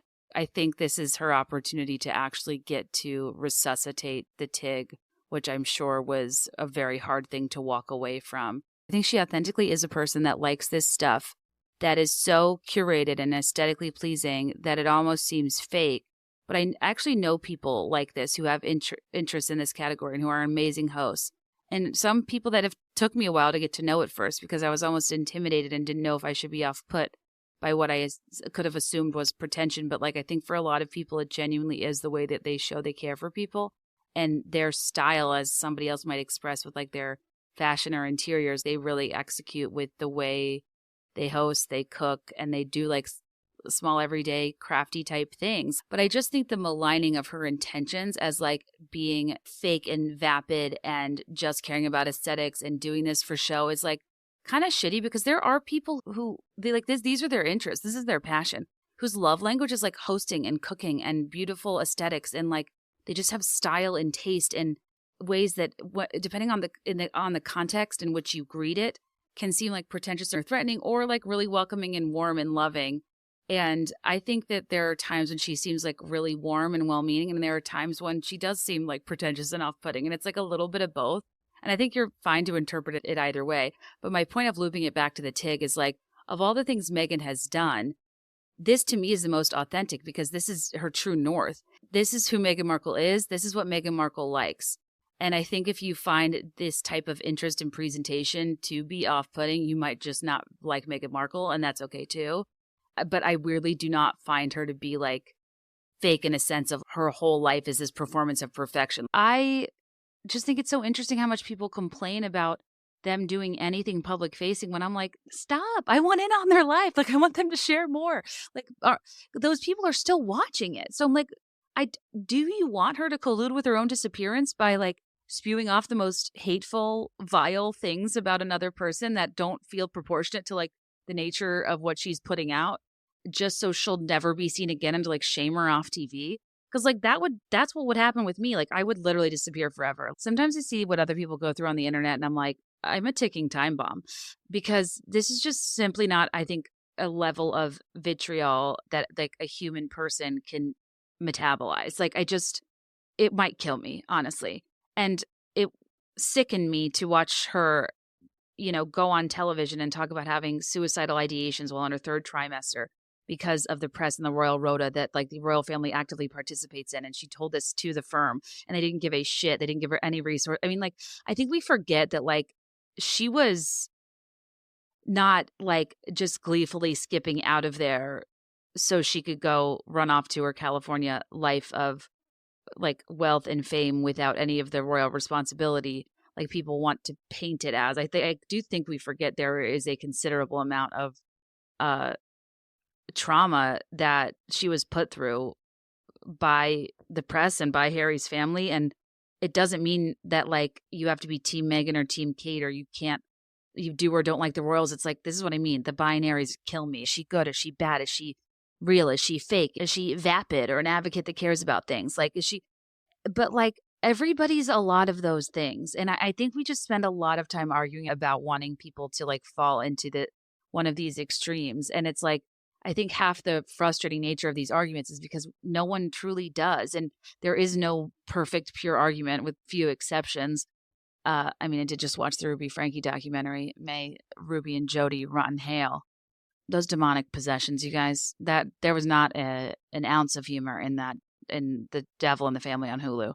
But my God, Jody Hildebrandt and her demonic trances. It was giving sleepover. It was giving light as a feather, stiff as a board. It was giving concentration, no repeats or hesitations. Just performing a demonic trance for what reason, I don't know. Back in sleepover days, it was for some light attention, understandable. This, I guess the whole demon thing was really just to cover up the noises coming from Sherry's bedroom at night when Ruby would like sleep next to her to help with the whole demon situation. It's like, I think you're just trying to cover up some guttural noises coming from the boudoir.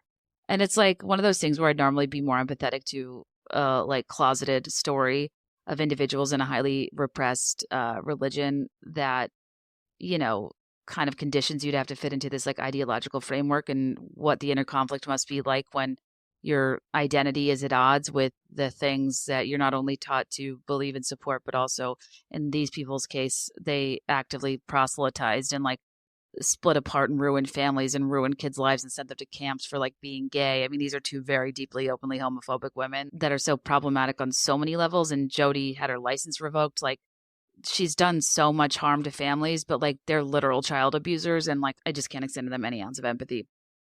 But I don't know. I feel like people are tiptoeing around the lovers conversation. I'm like, I feel like this is a big part of it, that they were like openly homophobic, hateful women, like doing this behind the scenes. And I have a theory that I think Jodi was kind of, I don't even know if Ruby was cued into, like, part of me wonders if Jodi coming on to Ruby, Jodi was even saying it was like the demons making her do it type thing. Like, I don't even know if on the inside they had a level of transparency to just accept what was going on. Like, I think that they were using these demons to manipulate everybody around them for whatever role they needed them to fulfill, to take like no personal accountability or look inward for like what was actually going on. Anyways, we don't need to go down that rabbit hole.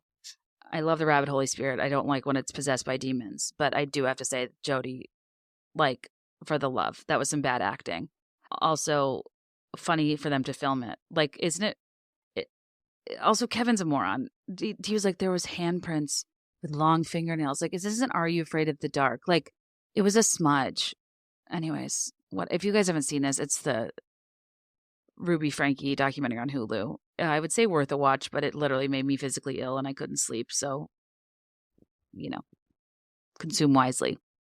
The worst part is, you guys, I recorded this whole thing without even finishing episode 7 or 8 because I was like, this is kind of time consuming. It's moving pretty slow and I think I get the gist of what it is. So I'm sorry if I missed anything glaring. Bottom line, I think she's really good with her friends, a lot more natural. She gets more comfortable as it goes on. The Mindy episode, I think, was an unfortunate second episode where she was just so uncomfortable. And even like having I think she became like less fussy. Like, she had that Jenny Kane sweater draped over her Loro Piana with her Zara pants. Also, I'm seeing people on the internet be like, oh, high and low, Meghan. Thanks for being so classist, thinking we're low for buying Zara. And I'm like, that's obviously not what she meant. I am going to snap this year with the internet's insistence on actively misunderstanding people. I think it's a miracle she's still trying. Like, I really do. I think she's been through enough. And it's arguably out of touch how so many people have like completely denied and invalidated her highly traumatic experience with the British press, with the royal family. I mean, her confessing to having suicidal ideations that were a function of the press games being played and like nobody cared or offered her resources. Like, I think we forget these things that like aren't, it's just, to me, it's just not something you go on screen and like lie about for kicks. Like, I think she was really hoping it would create a very human moment in a situation that a lot of people do accuse her of like not being very authentic or human, but it completely like backfired and people doubled down and were more cruel. And I mean, even outright denying the racism she experienced in the press that's like literally right there in the headlines. Like, one, it's not your experience to deny, and two, it's like in plain sight and you're still like, my God. I think she's been through just a lot, and it's easy to forget about when you think of the trade-off of her like wealth and lifestyle. I don't know what goes on behind the scenes, but I just like try to keep in perspective that like there is good reason why this woman deserves to and probably has needed to find her pockets of joy and exercise them often and find as much as she can in the little moments to subsist off of, because there are some very big external forces that have been traumatizing for her that I'm sure loom and are real sources of anxiety and negativity. And I don't think she's just completely moved on and forgotten about it. I think she's very much living and still dealing with the fallout of. If I think back to the poem she shared in her documentary about living in two places, if I think back to what she shared about her father and, you know, kind of being this only child because she wasn't close with her step siblings when she was younger because there was such a large age gap, even though I know people like Samantha would say otherwise. I just think she's always really wanted the family she has. And I think that, like, say what you want about her, but as a person that grew up with a high effort mom that made, otherwise ordinary moments magical, and it made all the difference in my life, like, it would be so special to have a person like her that, elevates the everyday, so to speak, as a mother. And I assume she's a great mom, and I can tell she has so much passion for doing fun things and cute activities with her kids and giving them this really colorful and activity-oriented and experiential lifestyle that's all about exploring and making things. And I don't know, like, there are limits to the ways that they can exist in the world and the places they can go. And even though it's a little eye-rolly sometimes to think of how traumatizing can it be to, like, have escaped the restriction of the royal family to only go make more money to live in this sprawling estate. Like, I get that. But also, if you can't really exist in the world without being scrutinized, without being paparazzi'd, with whatever, and you're concerned about security, like, how nice is it on your property to have an orchard and to have a farm and to be able to garden with your kids, to be able to run and play and be free and be a kid without worrying about, the press or the media or their safety? How beautiful it is to give them experiences, within the confines of your own property that you otherwise may resent you have to raise them in due to their circumstances. And who doesn't want a rainbow fruit platter as a kid? Like, that's so cute. I don't want to be cynical about the stuff that doesn't warrant it. And I really am happy for her that she has the family she's always wanted. And I think that becoming a mom, I thought that seeing how other moms do things aspirationally and unrealistically might, like, enrage me because of the example it sets or whatever. But I really don't feel that way. I actually feel so confident and comfortable as a mom in ways I never expected, that other people doing things their own way doesn't feel like a threat as much as it feels like interesting information to collect. And I like to see other people's, like, dynamics with their kids. I'm just always happy to witness or hear about what appears to be a loving environment for children. And that comes in a lot of different forms and looks a lot of different ways and isn't exclusive to doing activities with your kids, of course. That's just the way, that's her style. My style is putting a stuffed animal on my head and sneezing just to make my son laugh, and then, interrogating him about colors and numbers because there's nothing else to do here in the winter and we're stuck inside without an orchard. Can you imagine? I think that we all have our strengths and we're all the best parents for our kids because we're their parents. Like, that's our job. Like, I find myself comparing myself a lot less in motherhood than I thought I would, just because I feel so, like, innately certain that I'm the best mom for him because I'm literally his mom. And there is no, activity or fruit platter that could make me question that. If anything, it just serves as inspiration for if I ever do feel like making a fruit platter. Because my skills, while abysmal, I'll, like, randomly show up. When I found out how to make a salami rose with a wine glass for a charcuterie platter, it became my favorite party trick. And the way that simple thing wows people, it is a Mario Star validation that will get you going for at least the better part of 90 minutes. And I live for that. I love little touches like that. So, like, sometimes I'm pretty lazy and uninterested and I just am not super domestic. But sometimes, like, I really do love this stuff and I like to collect it just in case. I don't know. It may be conclusion. I just think a lot of this depends on how you look at it, what your preferences are, what your expectations are. And I think that, like, there is just no singular truth as it relates to an opinion about if something's good or not. Amelia Perez had 16% on the audience score on Rotten Tomatoes. For the love of God, Holiday in the Sun with Mary-Kate and Ashley has 55. It's just, it's confusing. So I don't even know how to express if I like the show or not, if it was good or bad. It's like both. I think that in this day and age, while it is much harder for it to work and it doesn't always land well, I still think there is space in this world for content that's purely aesthetic, that's not aiming to be fully authentic. That's what editorial content is. I just think there's a lot of factors here that if you wanted to talk about Meghan Markle for 90 minutes, I am your gal to explore them. But sometimes I do feel weird about not having a more, like, distinct point of view. And again, I do need to watch the final 2 episodes in full. My goal was speed more so than comprehensive coverage, because I feel like I was getting a lot of messages like, I just want to know your thoughts. And yeah, I guess those are my thoughts as of now. Oh my God, you guys, I am not okay. was like, let me just finish the series before I like turn in this episode just to make sure I didn't miss anything. And it's dedicated, it's in loving memory of her dog Guy. And the way I'm like so sad for her. Her sweet dog that was with her the whole time that just snored in the corner, old rescue dog that's been with her like this entire, that just like destroyed me. I cannot imagine how sad she was. I'm not well. I just felt very accosted by that in loving memory of, and I just thought Guy was such a great supporting character, and I didn't honor him in this podcast. Shout out to Guy, bless his heart. I also, like, can I just say, I was absolutely charmed by that episode with Alice Waters. You would think that is how I would behave around Taylor Swift. She was nervous, she was giddy, she was awestruck, she was fascinated, she was climaxing over lettuces. Am I supposed to say lettuces? Also, I liked the rescue chickens bits. She rescues and rehabilitates chickens. I'm just generally interested in chickens. Like, I can't believe how often they lay eggs. I don't think I understood that I need to have any sort of regard or observation or opinion about the color of my yolks. Did you guys? They're silkies. They're Phil and Jill. What gorgeous chickens. She has a picnic table. I'm sorry. I was very charmed by that final episode in ways I wasn't expecting. I wrote down, I do love an heirloom tomato. I also like to drink when I cook. What is macerating? Do I need a mortar and pestle? She's tickled by the sight of lettuces. Should I be saying lettuces? Alice Waters. Is she Beyonce? Need to look her up. Never heard of her. That was cute. Like, you guys, this is what I mean. I think that this is a woman who, like, this is her passion. And, like, I just don't, I'm like, how can you watch her interact with Alice Waters and think that she's faking it? Like, that was like the best day of her life. I don't know, you guys. I've said plenty. I just had to say I was very charmed by that final episode. And my notes from the last 2 episodes are like, put cucumber stem side down in your harvest basket for aesthetic purposes. What am I doing? I don't make a harvest basket. Another small observation, they never have the dates on the director clipboard thing. Like, it's very clear they didn't want people to know the timing of when this was filmed, which I find interesting. I wonder if it was during, like, a time of turmoil last year. Like, do we think she prematurely introduced the jam while she was filming? And it was, like, around when Kate was missing or came out with her diagnosis and all that stuff, or, like, I don't know.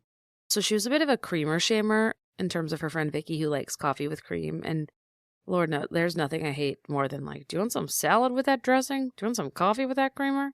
And she kind of gave off that energy, which I did not love. But she won me back with the frozen scraps for her chickens to peck at throughout the day. And for her teaching me that a pecking order is a chicken metaphor that makes a ton of sense that I never really thought about. She seems to really like her girls, and I'm always looking for friends. So consider me interested in a chicken coop.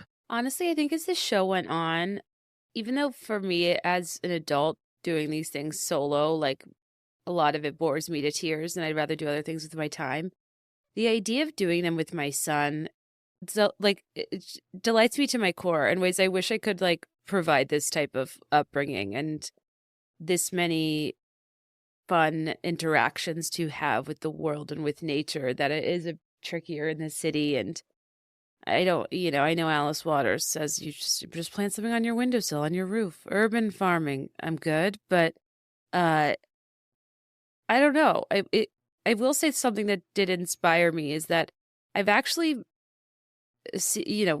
weirdly been enjoying stuff that I normally hate as an activity with Teddy, because they're just, when you've done every magnetile build or nugget couch build and you've, like, played with every block, or what's he into right now? Kinetic sand. Like, we go through all the stations and it's like, oh my gosh, like, it's 11 a.m. Like, what are we going to do the rest of the day? But then, like, I always have to remind myself, like, the simplest things are so exciting for kids. And, like, watching him bake with my sister, I was like, oh my God, he's like loving this. This is so cute. What a simple thing to do together. And I hate baking. I don't have a huge sweet tooth. It requires a level of precision I don't have. And I don't know, just rarely find it gratifying. But Teddy and I have started making banana bread. And it's, like, kind of becoming our thing. And it's, like, my favorite thing in the entire world, because I can't get over how sweet it is, the way his face lights up by, like, simply pouring flour into a bowl, pouring sugar into a bowl. Like, is the highlight of his life. Now I'm buying like heaps of bananas on purpose so that they'll go bad, because my favorite thing to do with him now is make banana bread.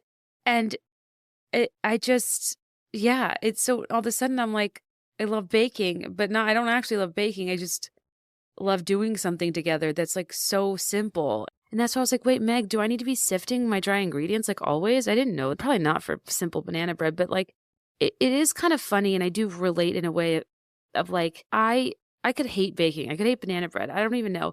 But like doing something with your kid or kids or nephews or niece or whoever, neighbors, anybody, like the way kids really just do take you back down to basics and delight in something that's so simple and straightforward really does something for my mental health that I don't even know how to express. And I think I say that because as I worked through this series, what at first felt a little bit contrived, like a lot of it I now really do find so sincere. And maybe it took her time to get used to the cameras, or I don't know, but like she just like lights up talking about when she's picked stuff from the garden, and if for her daughter or son, like what they picked from the garden, what they picked for the harvest basket, or for her and Alice's meal. And like it really is so sweet, and I genuinely understand like how much joy that probably gives her. And even like the thought of Teddy getting like so stoked to pull a carrot out of the ground gives me butterflies, because I know that would be like the cutest thing ever, even though I have literally no interest in pulling carrots out of the ground. Also, do carrots grow on the ground, and do you pull them? I need to fact check that. It's possible my only source material for anything related to bunnies or carrots is like Beatrix Pottercore, and I'm very unsure. And as cynical as I could be about this show and like crack jokes, I also was sitting here tonight being like, honestly though, like 2025 is like not been great. And like, I don't know, there's just been a lot of sources of very like anxiety producing, at times enraging, frustrating, like stuff that just makes me nervous for the future and gets me down so easily. And yeah, I was just sitting here tonight being like, I think that it is interesting how a reaction to this show can be, this is so out of touch. This is such a far cry from what's going on in the world. How delusional.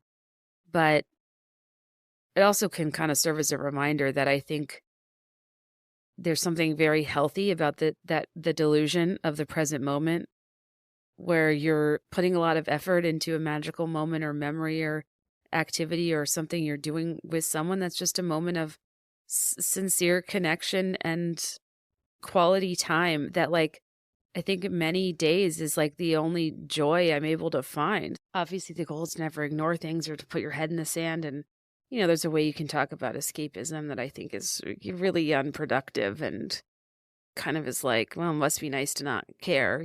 That's not what I mean at all. What I mean is like the delusion of being so present in a moment that you can let the world briefly fade away and be out of touch in the best way possible, to just enjoy something and to like connect, make a memory, especially as my son's getting older and, talking more and being more interactive and like just able to do more things. It really is special. And I'm really learning how to be a person that finds presence again, that enjoys simple things again, that enjoys slower processes and isn't always looking for the most automated, convenient, outsourceable, efficient way to do something, which is kind of a disposition I developed as a function of being an entrepreneur and just being like too busy for too long. I not that this is like the moral of this show, but as cynical as I started about it, I was like, honestly, I kind of relate to kind of some of what she's saying in terms of like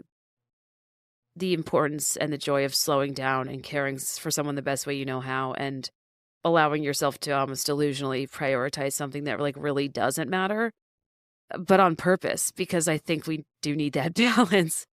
And I think there's just endless ways you can look at it, and you can reframe it positively. I understand why it might not hit with somebody depending on a variety of factors. You're entitled to like and not like things as you wish. I always just want to try my best to look at things from different angles, and oftentimes in real time, my opinion kind of changes. And the weird part about talking to yourself and recording in, small parts over a more extended period of time is you'll hear me talking chipper at 11 a.m. or you'll hear me right now talking to you at like 2 a.m., which is like weird when you're talking to yourself. You don't even know if you sound normal or if the, soliloquy you just gave about banana bread is going to turn people off. But anyway, guys, yeah, I felt, I don't know. I was just sitting here thinking about how like, and skip this if you don't want to hear some mom thoughts. I was just thinking about how, I don't know, I'm so glad she had her kids when she did, and it was a straightforward process for her as far as I understand, because I know she really wanted a family. I'm glad she had them to focus on and had that experience while she was going through arguably some of the harder times in life, being on the receiving end of such intense scrutiny. I think children love you with a directness that is so refreshing and profound, and their fascination with the world and the way they take things back to basics and make the simplest things so enjoyable. Like, it really has fundamentally changed me as a person, and it kind of made me appreciate stuff like this a little bit more. Not in a way that's like trad wifey or oppressive, but in a way that's like basics, physiological needs. Let's make our food. Let's feed ourselves. Let's hydrate. Let's play. Let's laugh. Let's, there's just, over time I become so jaded, and there's just the complexities of life teach you to constantly measure and analyze and judge. And I think I needed to rebuild a lot of self-esteem that I had lost over the years by nature of just, putting myself in a position as a sensitive person in a public facing job that I think wore on me over time. And I do think that it makes you more empathetic, and it makes you talk about celebrities and stuff in a certain way that makes me want to keep it lighthearted. It makes me want to make it not personal and whatever. And I don't know. I was just sitting here thinking about how I just think in a weird way, having a kid is like some of the most unconditional acceptance I've ever felt. And yeah, I guess I was wondering if Meghan, found that too. I think that like when the noise gets really loud or, external stress can be really high, there's something so comforting and sweet about the safe space you have within that parent-child dynamic, at least when they're young. And I know you guys are like, Josie, you're white. But, for now, where like the complexities of my world like simply don't exist to him. But yeah, just a brief reflection. Again, I blame Guy. I don't know why I'm feeling so emo. Anyway, guys, I gotta get out of here. I gotta post this episode and move on. But now I'm like, well, I enjoyed this time. I came into it from a commentator wanting to provide a sharp opinion, and I left it feeling better off. And what more could I ask for? I don't know if you're better off after this episode, but thank you for letting me keep you company. I hope everybody has a good week. Love you so much. I'll do a follow-up Patreon if I need to, or if there's more to be said. Because now I'll finally go into more of the content. I've been seeing stuff in passing that's been largely very negative, and I'm like, oh God.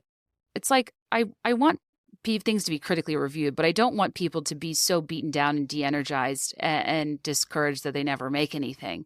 I think sometimes we're so critical and complain about like everything people do, and we kind of like incentivize them to disappear. And I think there's just like a way we got to be careful to still have people make things. They don't have to be perfect, but to not like just be so intense about it. They're like, Jesus, like, I'll fall off the face of the earth. That's what people want. And sometimes it can feel that way when people are coming at you. And I just hope that she's seeing some positivity too.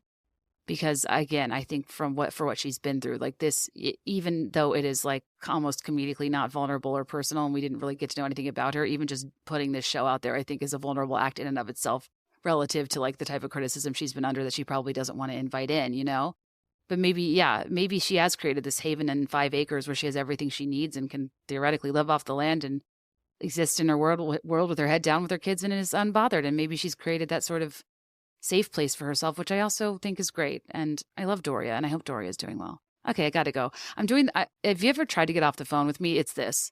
I'm doing the thing where I'm not letting you get off the phone because I just want to chat for longer. But I got to go upstairs and make my son an uninspired grilled cheese. And get this episode out so you at least have my take within a day-ish of it coming out. Speed is never my strong suit, but I'm trying to be better. Every time you come back, every time you listen to an old episode, like it really helps. It really makes a difference. Rating and reviewing 5 stars, sharing with a friend, sharing on a story. And I know you don't have to come back every week. And I never will be able to thank you enough for allowing me to do this for work. It's so much fun. And as always, let me know your thoughts and I'll let you know mine. I'll be there in 5, I swear.